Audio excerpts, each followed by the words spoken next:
This is the Dope Black Dad podcast. My name is Marvyn Harrison. Today, I'm very excited to have three people with me on a very, very important topic.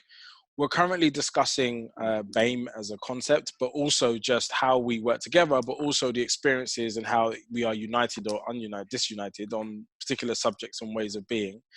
This actual conversation was triggered by something that I saw on Twitter. There was an incident with a man who, a white man who was being racist to, I want to say, a South Asian man. I think he was calling him the P word, which I won't say, but he was calling himself the P word. And then the guy asked for clarification, and then he said it again and a few other things. And then the guy punched him and he collapsed onto the floor. And so when I originally saw it, it was a bit more like, you know, cool. I wouldn't agree with punching him in the face. I wouldn't have done that, but racism's tough. So fair enough. You gave him a chance. And then Femi, who our guest today, who's joined us today. How you doing, Femi? Hey, how you doing? You joined us today. And what was your immediate response when you saw that? My immediate response, because I saw it in a tweet that said, "This is how you deal with gammon," and this is absolutely not how you deal with gammon. If somebody is being extremely racist and on top of that physically intimidating, yeah, absolutely. If they've crossed the line into physical, then that line has been crossed. You are simply responding in kind. However, if we respond to words with physical violence, we have changed the field of battle from a verbal one to a physical one. Now, if somebody calls them the P word, you already know that person is morally and intellectually below you. Why are you changing the field of battle to one which might provoke worse actions later? What happens if you punch that person today and then he beats up a minority properly tomorrow? You haven't made the situation better. Yeah. So is there a piece of you that if we were to go through, let's say blow by blow, we look at the video. So the idea of even calling a white person a gammon, are you in agreement with that? Is that funny? Is that accurate? Is that a colloquialism that's just understood online? Does that make any difference to the framing of it to you in terms of how it's done? So the thing is, I don't use the word gammon. I think that I see a lot of white people use that word. Maybe it's cool for white people to use the word, and it's not cool for us to use that word.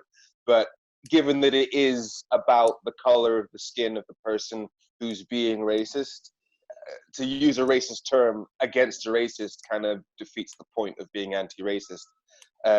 So I try to avoid that word. And if you're using that word to promote violence, you're not being better than the people we're criticizing. And then just to say, because you've also got Leanne Levers on the call. Anyone that knows, she's been contributing to the Dope Black podcast forever, and she also leads Dope Black Women in the UK. So, Leanne, from your point of view, in terms of using racist structural language to white people, would you consider gammon an offence? Is it something that you would use or permit in dialogue around race?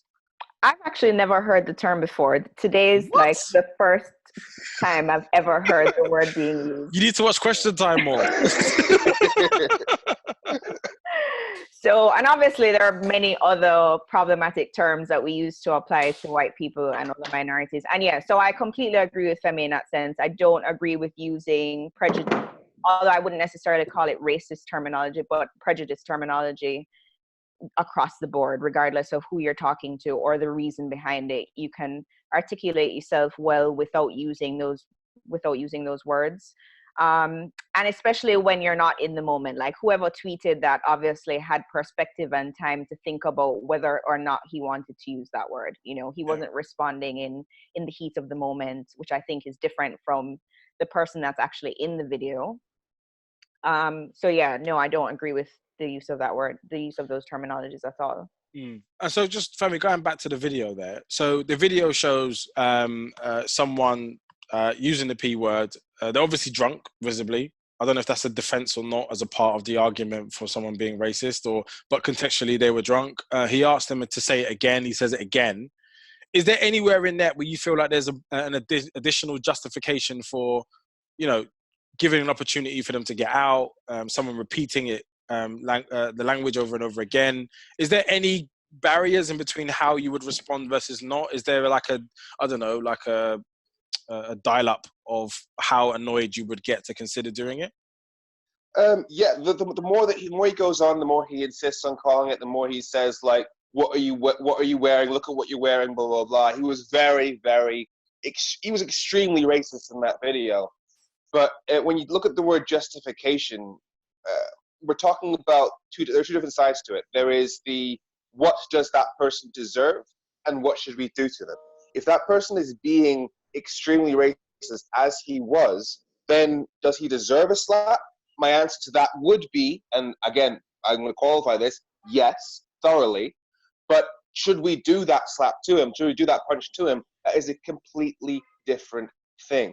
So just because somebody deserves to be punched doesn't mean punching them will make the situation better. As I said before, if you punch him today, that anger doesn't just dissipate. He will be angry about having been punched. Not only is he more likely to be physically violent towards someone of a minority background tomorrow, but when he tells his friends, oh, I got punched by this minority, they're more likely to be violent after that. So you may actually make racism a more violent issue in your area as a result of that. Okay. I'm just going to bring in Aamer onto the call. How are you, sir? You all right? Good. Can you hear me? I had to take the headphones out to plug the power, the battery thingy. So now it's like, it's defeated the purpose of everything. Do you have an Apple by any chance? An Apple device? Yes, I do. Why are you hating, Marvyn? Because Samsung just works, okay? That's why I have one. Yeah. It makes more sense. Yes, see, look, Femi, look, solid. Aamer, you're a comedian. You're based in Australia, where they love brown people and they're huge fans of it. Can you give a context as a South Asian man also? What is that racial experience like? Because I think obviously in this podcast we talk about racism and we understand it from a black perspective, but from a brown South Asian perspective, is it different? Is it the same, or how would you explain it, and what does it feel like? I mean, no, I think definitely like our experiences of racism, there's a lot of similarities and there's a lot of differences. But when you reach the point of someone using a racial slur, it's why are we acting like that's not a form of violence? And, why is it our job to be held responsible for what a racist does after you defend yourself? Like if someone is so close to, hypothetically going and beating up a black or brown person, is it your fault for being the last person who stood up for yourself when they go and do it? Because then that means that, just because we're happy to be morally superior because we're not using violence, then I guess people can just go around using racial slurs all the time. And because we're morally superior by not retaliating, that's the solution. But what that really does is just allow people to escalate their racism.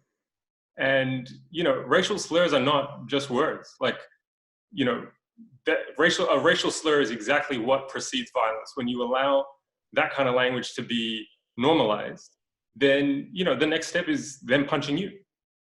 Femi, what's your thoughts on that? Because I suppose that's the view that some people on Twitter definitely had in response. It's obviously present here in this podcast. What are your thoughts? I just strongly object to the notion that words and physical violence can be equated as on the same level. They are not. I mean, as you saw online, I quoted Martin Luther King, who and I used a video footage of him saying there are 3 ways you can respond to oppression. There is open violence, there is passive acceptance, and then there's activism against it. And he was very much on the latter. He said the former two, violence and passive acceptance, are as bad as each other because you allow that racism to fester. And as Aamer just said, you then allow him to then grow from that, using the P word, to then potentially punching later. But that's not what I'm talking about. Yeah, as Martin Luther King said, when you use violence as the tool, you create more problems later. And I object to the idea that you can say that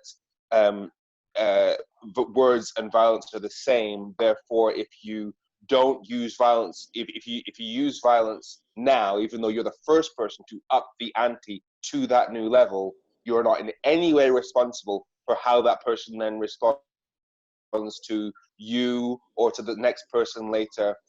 We know that escalation is a thing. If if one person starts punching people, and the next person wants to go after that, they use knives, the next person use guns, and more people get drawn into a circle of violence, the person who upped the ante is responsible for that escalation. I don't see any way around that. But when has that happened? Right? Like when people fought back skinheads on the streets in, the 60s and 70s, like that didn't escalate into some kind of genocide that resulted in skinheads being driven off the streets. Because we're also assuming that there's some other way. We're also assuming that there's some other way that people can actually get justice.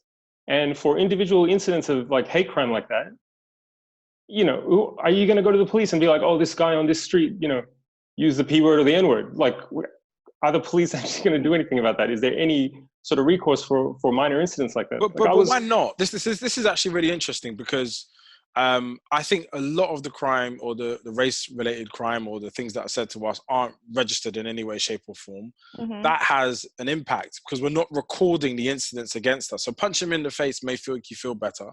And it may make him consider, depending on the type of person he is, consider an approach to doing that again. Let's say the best case scenario is that I don't want to be racist again because it hurts.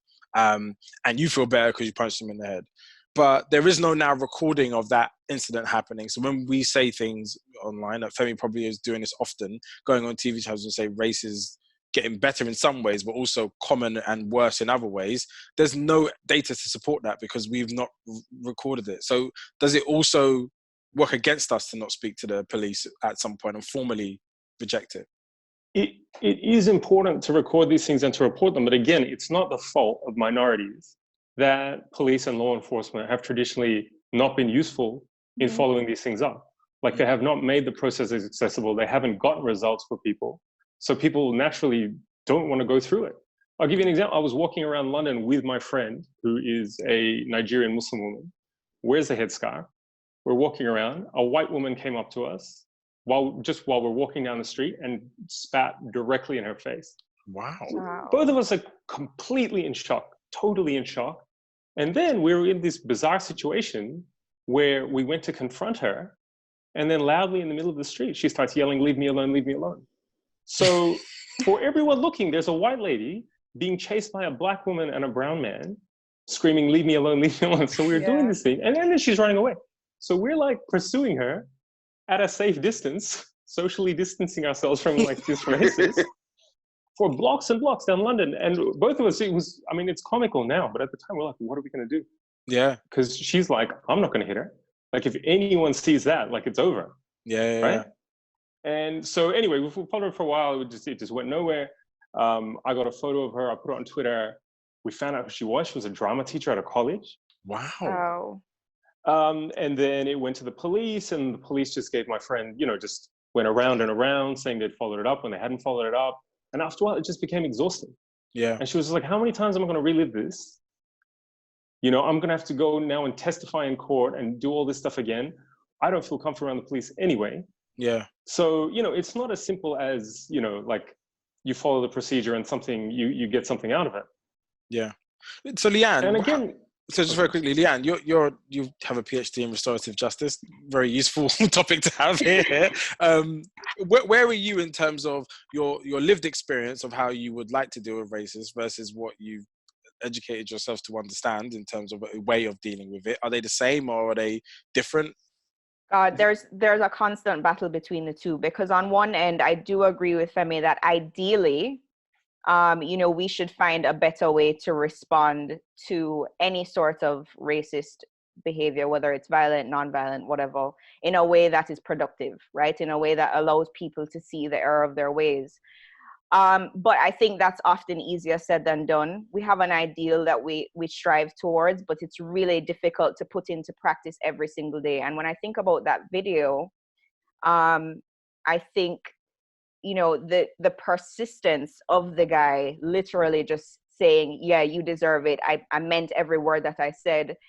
In the moment, I can perfectly understand why he might have punched the guy in the face. And while I don't think it's a right or wrong response, I think it just needs contextualization and understanding where he was in that moment.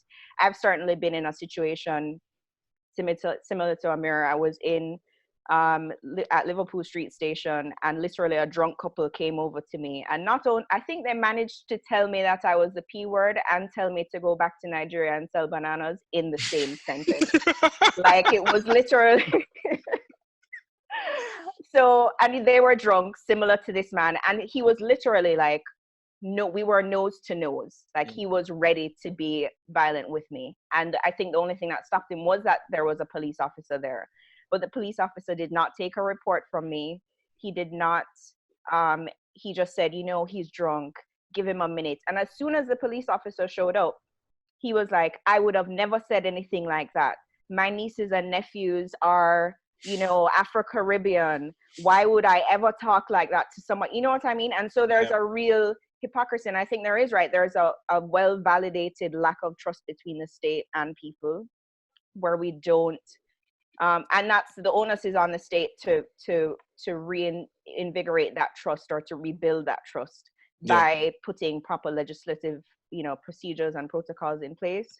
But I think it's a really difficult line, and I think restorative justice is something that I believe in, but it's something that takes time, and it's something about bringing people together in a safe space to have those discussions. But people have to be willing. I think that's the distinction, and I think I would be hard pressed to see that man would be willing to come into a space and really acknowledge his wrongdoing, and give the space for the young man to express how that act of violence, because it is an act of violence, and I do agree with Aamer in that sense, that words can sometimes be way more damaging. We talk about this within the context of corporal punishment, about how bad it is to beat your kids, but the kind of verbal abuse that people receive on a daily basis when they're growing up can oftentimes be so much worse. You know, so I think we don't need to undervalue the impact that that kind of language has on people, especially when they receive it on a daily basis, which most people in this country do.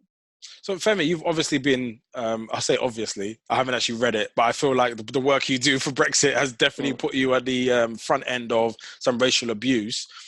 Could you characterize where it comes from, you know, how it feels, or what kind of things are said? And thank you for your work on the front line also, just in general. Well, it does, as I said before, it comes from the absence, at least previously, of anything to do with empire in the UK curriculum in terms of education. Because if you're only taught about stories where your country has triumphed over other countries, invented stuff, beaten other countries seemingly by itself, then you haven't learnt about colonization, the wrong things your country has done. And so you don't realize that the economic superiority that your country has in the world came off the back of exploitation, slavery, murder across the world. And so you're going to feel like your country is better than every other. Hence the nationalism that is involved in the idea that 27 countries need us more than we need 27 countries. And so there is the racism that then gets drawn into that. Obviously, again, for clarification, not everyone who voted Brexit was a racist. Most people weren't. Most people find most of them find racism completely repulsive. Yeah, exactly. But the element of superiority does stem into that. And so there was a lot of, who is this Nigerian? He doesn't deserve to be speaking on behalf of our countries, meddling in our affairs, blah, blah, blah. There was that in there. I've had the most horrendous stuff said to me. I've been messaged by people telling me, and this is private messages to my personal Facebook account saying, "Tell me, what's the size of your neck? I want to fit you for a slave collar," that sort of stuff. Now, it's in there, but at the same time, we are dealing with a national movement that in 2016, it caused the sharpest rise in hate crimes of any political event that I can see in living memory. So if we do not fight against this movement of nationalism in the country, we are allowing the country that we live in to become one that is less easy for us to live in. Yeah. I think that's fair, and I think I kind of get where it comes from, and I kind of felt that groundswell coming from people. But there is quite a unique experience for maybe us four on the call, probably being well informed in terms of what that experience is to be racially abused and what that does to you. How would you characterize the impact of being racially abused, basically for what you do for a living, 24/7 a day, for ultimately for 3.5, maybe 4 years straight? At first it's anger, but then it's the more I see, the more it proves that there's something that needs to be fought, and the more it spurs me on. And I often say that I'm not in a position to downplay the effects of racism and how much it impacts somebody, because I come from essentially privilege, which means that I will never feel the full effects of what it means to be downtrodden. I will never end up being forced to go into a food bank because of the discrimination in an employment context, leading to me not having enough money to feed my kids. As a result, I can never downplay the impact of racial words, racial slurs in this conversation we're having, because it won't affect me as much. However, I've seen, I think one of the moments that marked me the most, and this comes back into the issue of how the police react, is one time I was riding through my town as a kid, and this police officer stopped me, and he said, "Who are you?" He wanted my details, and he basically made the assumption that I'd come from out of town to cause trouble. He said that, "Well, I don't know, you're not from around here because I've never seen you." And I said, "How long have you been here?" He said, "I think 3 years," and I'd lived there for 7. So that level of racism does exist within authorities, although the majority of experience I've had with the police have been positive. But again, I'm coming from privilege. I would say that in relation to the couple of things we talked on before, spitting in somebody's face, that's an act of violence. Coming up close into somebody's face, that's also an act of violence. So if somebody uses violence in response to that, I wouldn't have a massive problem with that. But I mean, even though neither of us did, surely there's a certain level of empathy for people that might do it, given that if they're put in the same situation. Do you know what I mean? And I think that's the distinction, is that even though we know that, or we have an understanding that it might not be the right response, understanding that there are other people who justifiably feel like that's the only way that they can respond, that should be understood as well. You know, and we don't need to devalue that position either. 100%. Again, my point wasn't so much about not about attacking the person as saying, how could you do this? It wasn't an appropriate response, even though I don't believe it is the appropriate response. It's more about, is this going to help the situation or not? Like, I get why you did it. I get the pressure you felt under. I get in the heat of the moment. I get just the extreme, the suffering caused by hearing those words on a regular basis and being confronted by it by somebody who's so persistent. But at the same time, if you were to take the emotions out of it, if you were to step out of the moment for a second and think, is this going to make the situation better or worse? Is this more likely to have a positive effect or not? That's where I'm coming from. So, Aamer, I was going to say, Aamer, for you being in Australia, is there a similarity in terms of the tone around discourse? Because a lot of your comedy is politically driven, and so you are not afraid to make things close to the line, comments close to the line.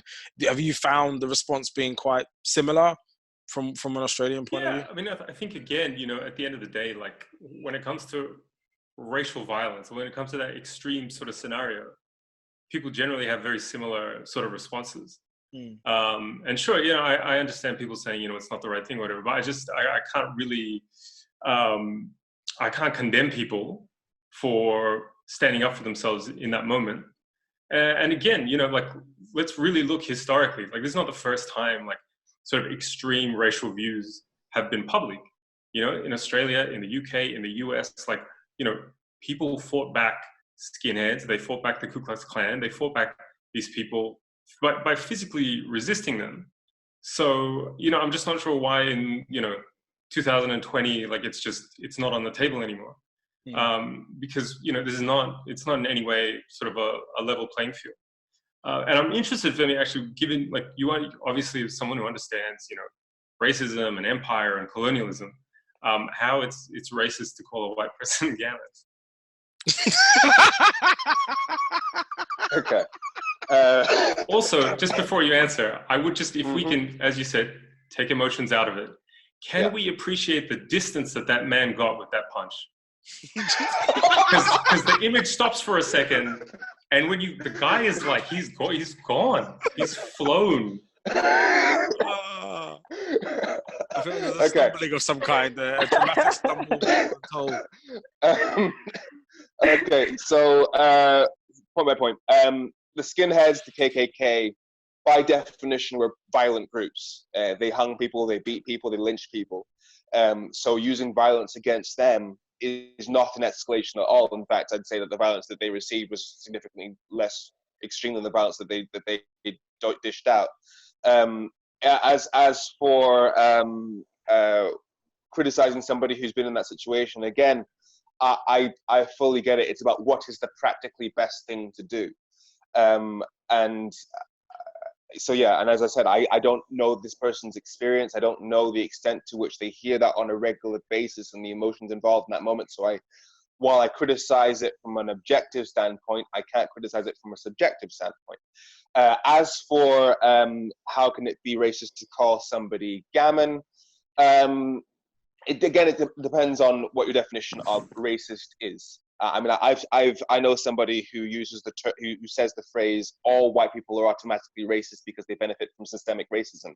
Now that's a definition of racism that she uses. I don't follow that definition, because I know that if you use racist according to that definition, other people outside of those who believe in that definition will see that who think that racism has to be actively having lower views of those of a certain minority, and therefore they'll interpret that word in different ways to what you meant, rather than simply being a passive benefiting from that system.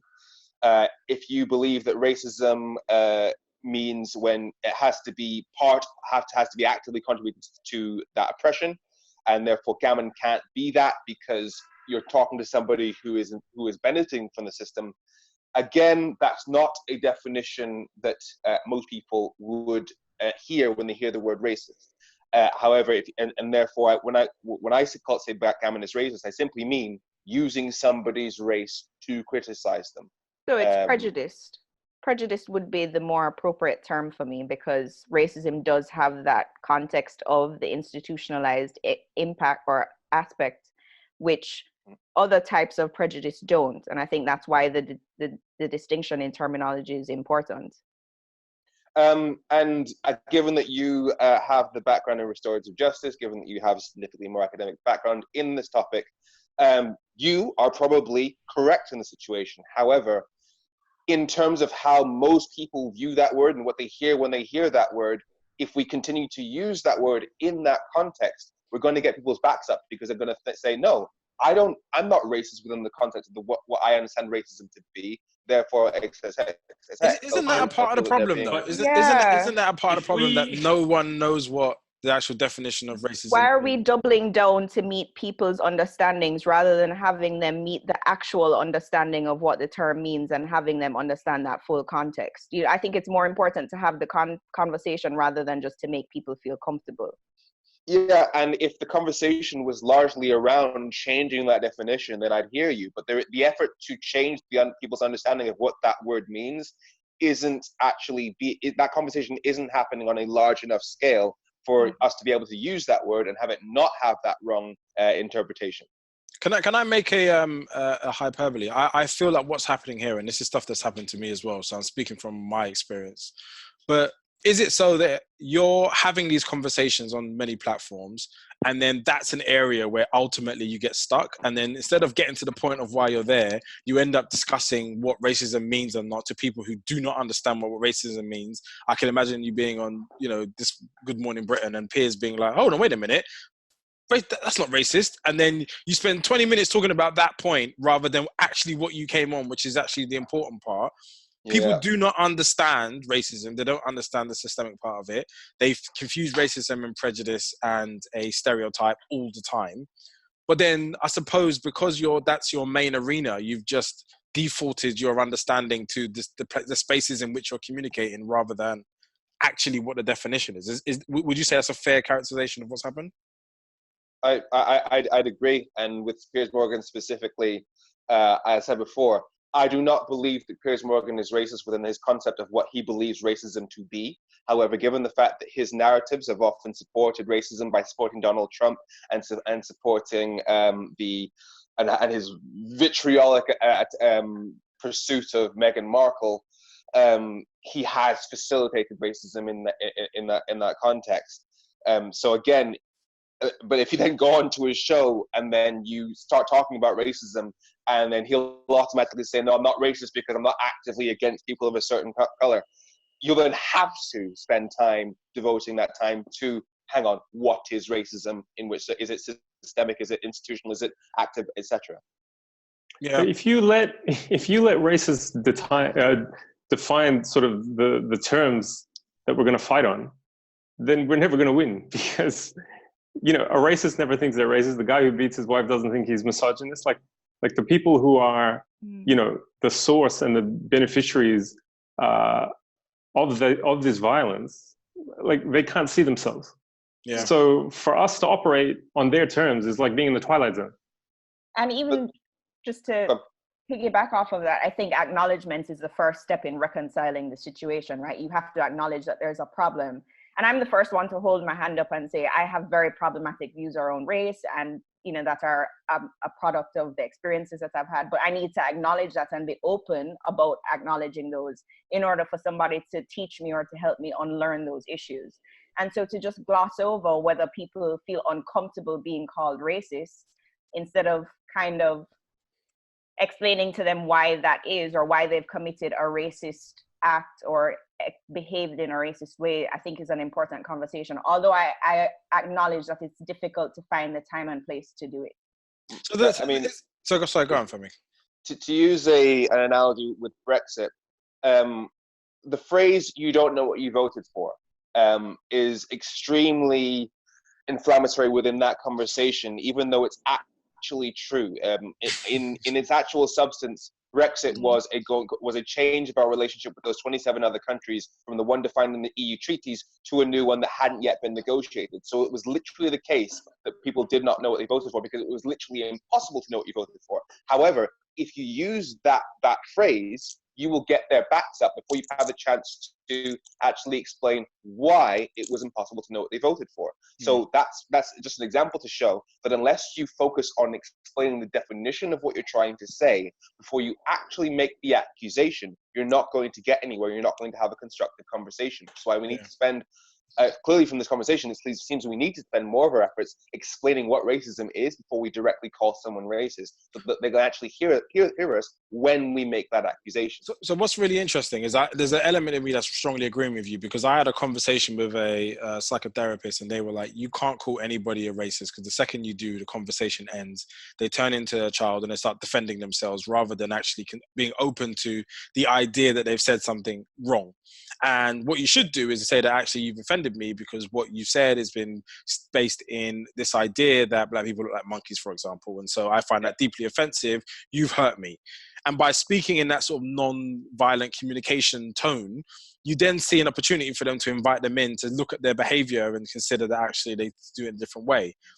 But I think what's really challenging is that we're often going into somebody else's platform. So Good Morning Britain is a white person's breakfast show about their lives and their issues. And sometimes they invite us on to poke at us and get us really upset. But the point is that when you go into that space, you're almost behind enemy lines, almost like it's not your rules. It's not based on what we would have in this conversation, which is a much faster path to get into an understanding in this space than you would be on Twitter or on that platform. So how do you reconcile kind of like going behind those lines and following the rules of truth and fact and sense and logic in a space where that doesn't exist?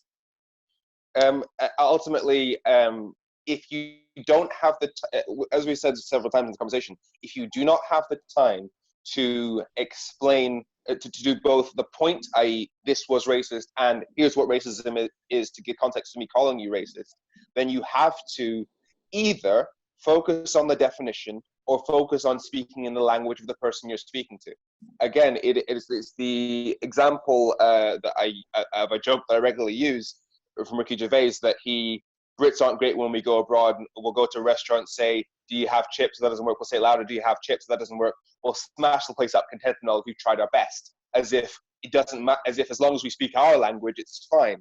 If your objective is to let off steam, if your objective is to voice yourself and vent, then sure, keep using the words that only you within your context understand. But if your objective is to communicate and get that person to see your point of view, you have to speak in language that they understand. Now, that may involve couching in terms like you said, like you offended me, or it may involve giving a proper definition of what racism means and then going from there.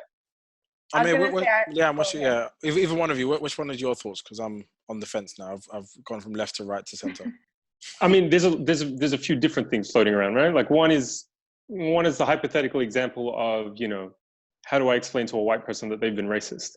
And, you know, that whole kind of like explaining it, and this is blah, blah, blah, and giving the context and all that. Maybe you can do that with a close friend. You can do that with a coworker, maybe, you know. Again, people are very defensive, right? Can you do that with someone who's just, you know, a stranger who's just, you know, throwing a racial slur at you on the street? No. I mean, you don't even have a good chance of going through this process with someone you know for a long time. I mean, plenty of friends I know have lost white friends because they've tried to have this conversation, right? And for the white person, it's just a red line. Like it's calling them a racist is more offensive than the racism that they committed in the first place, right? They cannot come to terms with it. Yeah. And also when we talk about public forums, you know, we might say that, you know, Good Morning Britain's a white space or whatever, but, you know, there's millions of black and brown people who have to live with the results of what are said publicly in public spaces, in media all the time, right? So if we, you know, just keep on playing their game and, you know, in a framework that they define, then our voice never gets articulated. You know, it means a lot for people to hear their dissent and their frustration and their experiences articulated in those spaces.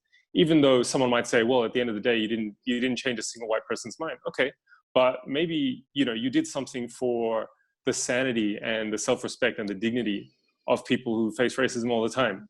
Where, okay, someone just said what I feel with courage and without stepping down, without watering it down. Like that also, we shouldn't take ourselves out of the equation when we talk about racism. Yeah. I fundamentally agree with that. That is a point. I'm coming at this from somebody who has a law background. I like the argument. I like to win the argument.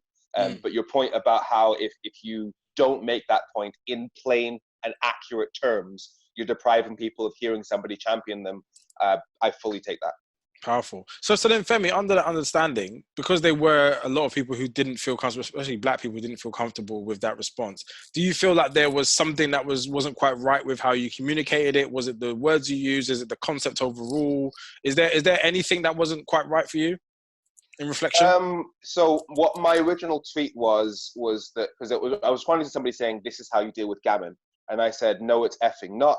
A baby cries because he's not able to use words to communicate the point that he needs to get people to act in the right way. Now, obviously there I've made the mistake of comparing the person to a baby. However, which in hindsight, I probably shouldn't have done. However, at the same time, I was trying to make the simple point of, you have the tools to make it, to do something better with this. Yes, somebody you pass in the street, you're not necessarily going to have an in-depth conversation where you can really hash out the issues and have a proper debate.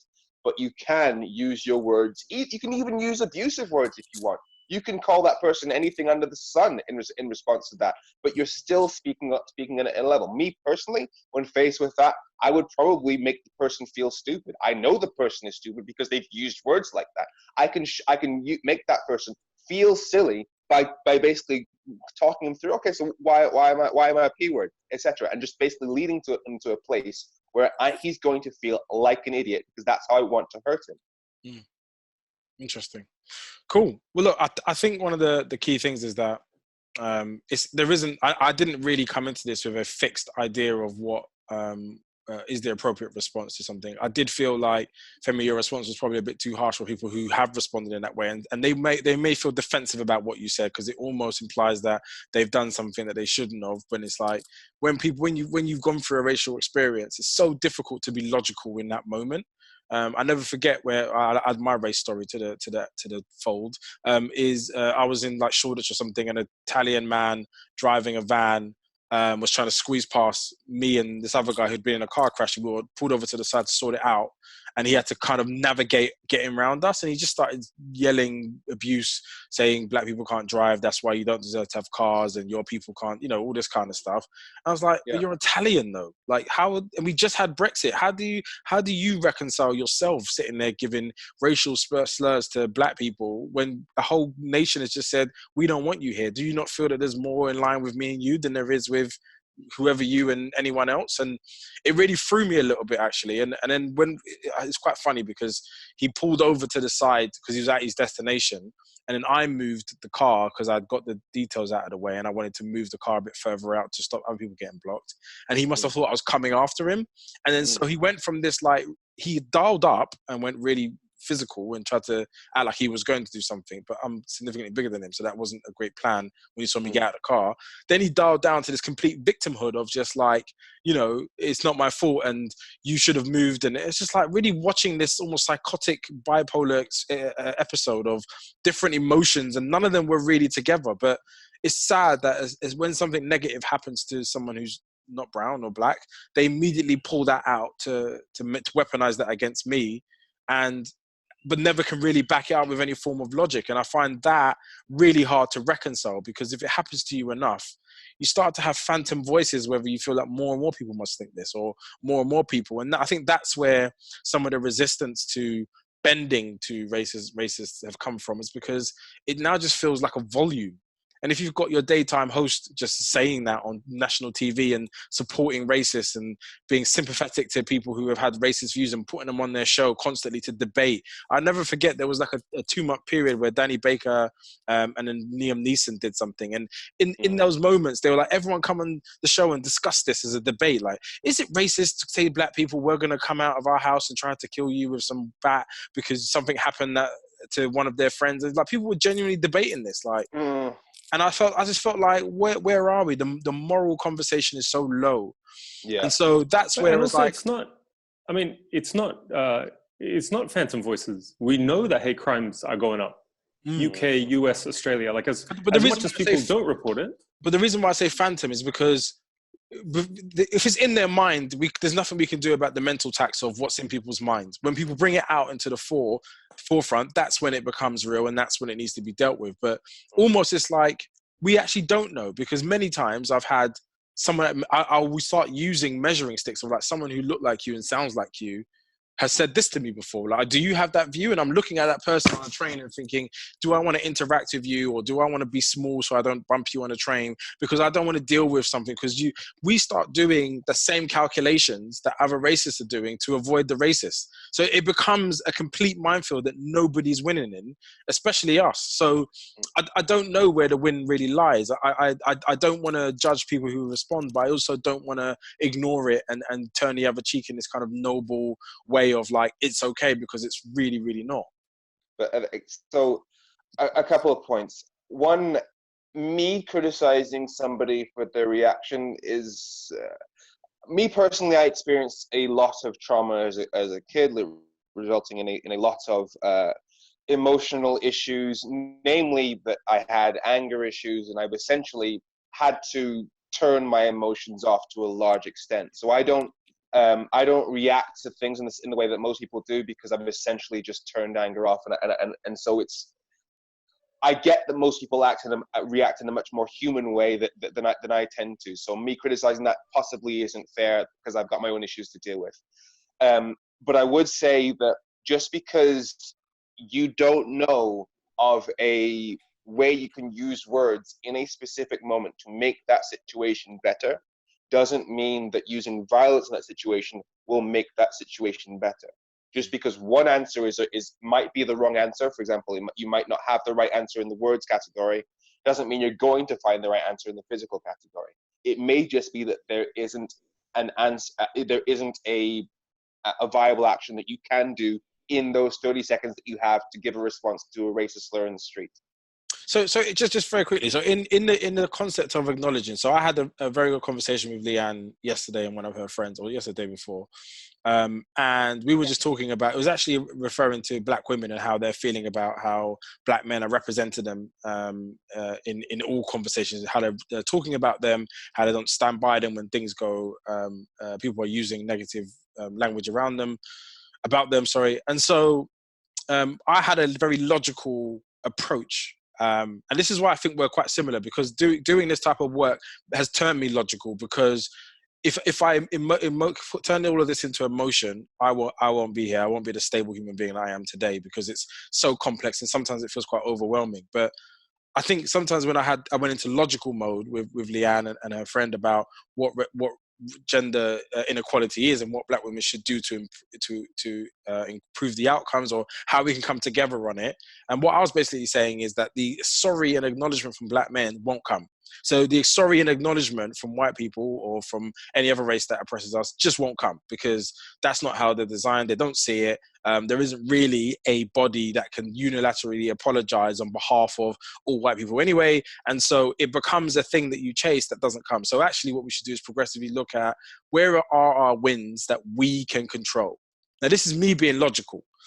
How do we control this? And so it was like, right, let's come up with a way that we communicate between ourselves and how we improve dialogue. How do we hold each other to account powerfully? What's the road to redemption when somebody does do something? And actually, that logical approach isn't, when you're speaking to a Black woman about the logic of why Black men haven't supported, and when you're speaking to a Black person about the logic behind why we haven't agreed on the same process of doing something to defend minorities or Black people, it doesn't connect you on a human level.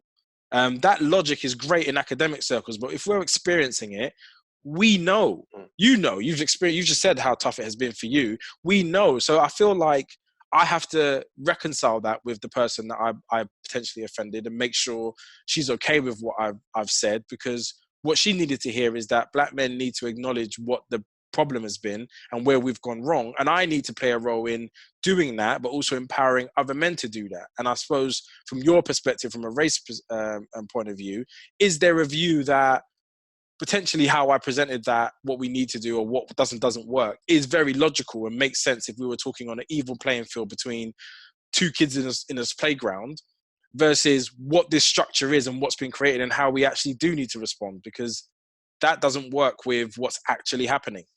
Does that make sense at all? I think just to say that it's not that there is no value in the more logical standpoint. I think there is great value, and I think Black women and Black people, just by extension of the conversation, do see value in it. I think that just both need to happen at the same time, and we do need to understand that there is a lot of healing, and that emotional response is equally as important as the larger kind of institutional structural response. Femi, any last words on this? Just that, yeah, I think as a criticism of myself, I'd say that I wasn't as acknowledging as I should have been of the human side of this, and I was simply looking at it from a logical, what is the best way to avoid this sort of situation happening again, rather than what is it like for a human to feel what it is to feel in that situation. Aamer, any final words from you? You're on mute. There you go. Yeah, I'm that guy in the Zoom meeting. You are. The camera's gone off 4 times. It's been. I know, bro. It's just shutting the window. I'm literally like plugging in the charger and then unplugging it to put the headphones in. Well, it's better than being the Von Gething type in the Zoom meeting. Did you guys see what happened in the Parliament?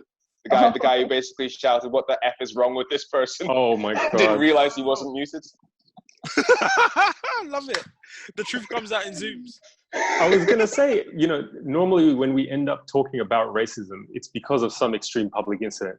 Oh, look at this horrible person abusing someone on the bus, or, some racial attack. And yeah, those things are horrible. But, even this thing of, responding to someone racist by punching, this is like an extreme situation.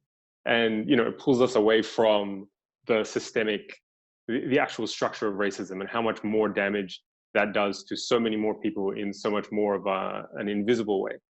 But also I think, as someone who obviously, because of what I say, I get all kinds, my inbox is very interesting, but, you kind of build up sort of an armor to that, right? Like you have to basically, you can't take it seriously at all.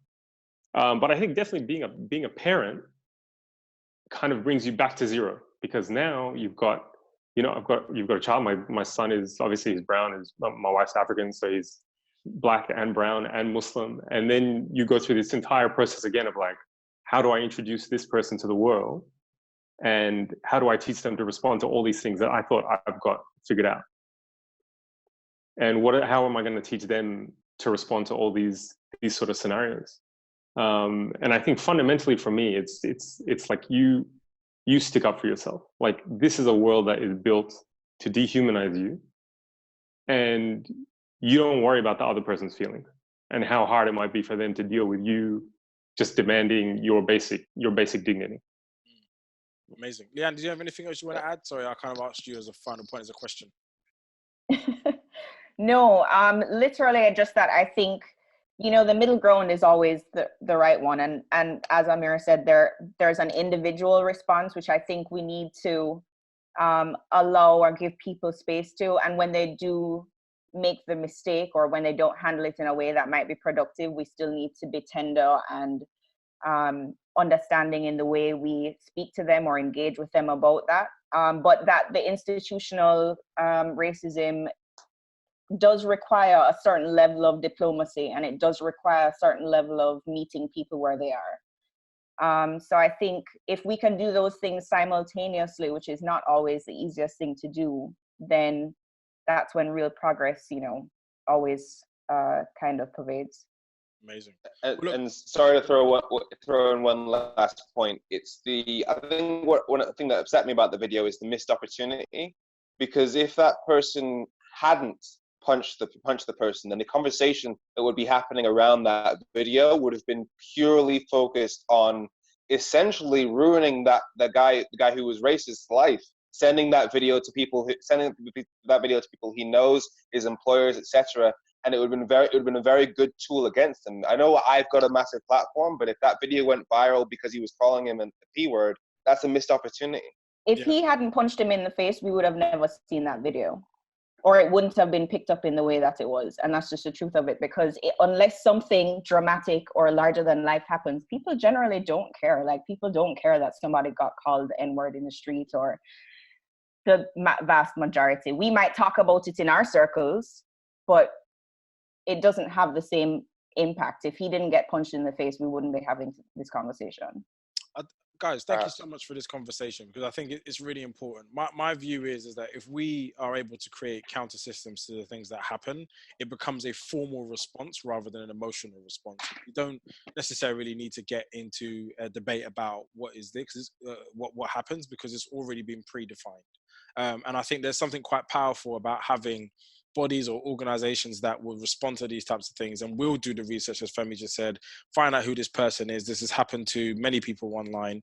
Find out who they are, who's employing them, who loves them, and make sure they understand what that is, so that actually people in their lives can hold them to account. Because on Twitter, it just isn't enough. He probably hasn't even got a Twitter account. He has no idea it's all happening. So there is a value in that. But if we come up with those systems, then we all know what to do, and nobody gets distracted with an emotional journey.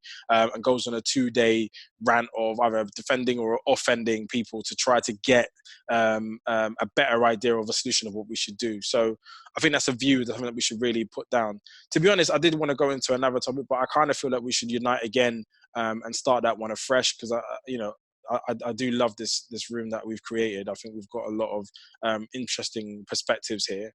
But I just want to say thank you to Leanne, Femi, and Aamer, and thank you all for joining us. I really appreciate you taking time out.